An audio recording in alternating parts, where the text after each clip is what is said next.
Io penso che molto è stato strumentalizzato per fare la classica propaganda di destra, nel senso,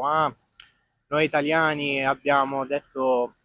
no agli americani. Sicuramente il contesto non è dei migliori per pensare anche nel proprio piccolo a come andrà la propria vita anche in futuro, visto che ci sono tutte queste tensioni, soprattutto in questo scenario in cui anche l'Italia adesso è implicata. Anche se il discorso era più complicato perché non c'erano appunto le autorizzazioni e non è stato, diciamo,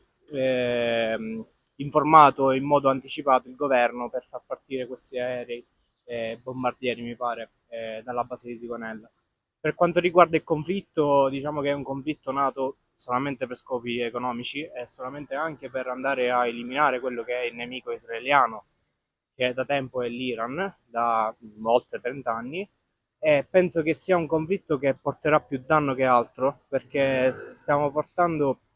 una serie di danni economici a partire appunto dal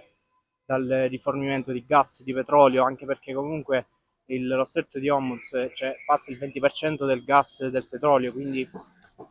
la situazione è abbastanza complicata che comunque è difficile andare a spiegare in così poco tempo. Quindi diciamo che tutta questa situazione poi si riversa su un pensiero più negativo verso il futuro e verso la propria vita in generale, sul cosa fare.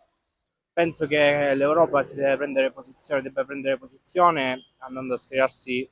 a mio avviso, contro l'America e il governo israeliano, perché altro non fa che peggiorare la situazione e noi cittadini giustamente vediamo tutto questo casino solamente per i beni che poi ci portano comunque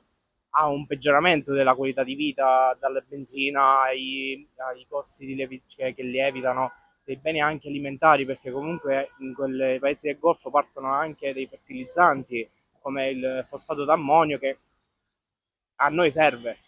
Quindi diciamo noi cittadini come al solito ce la prendiamo di dietro. Quindi questo è il mio pensiero.